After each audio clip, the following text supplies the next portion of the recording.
These are the elevators at the residence in Marriott in Wilkins Township, Pennsylvania.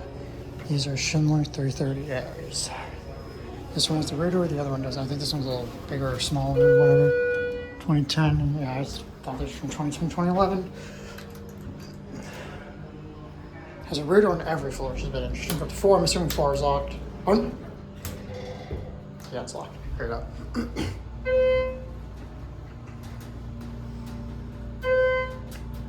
Orders are a bit busy right now.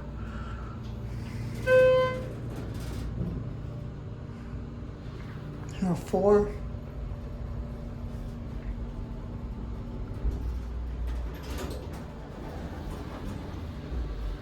Back in the lobby.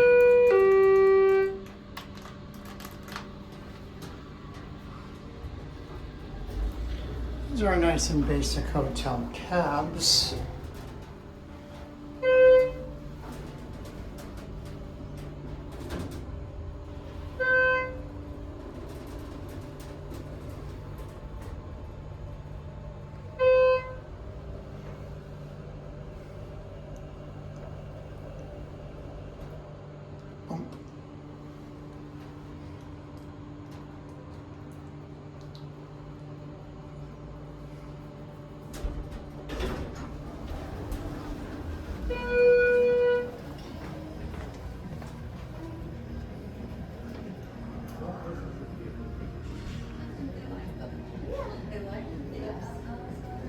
I suppose that's going to be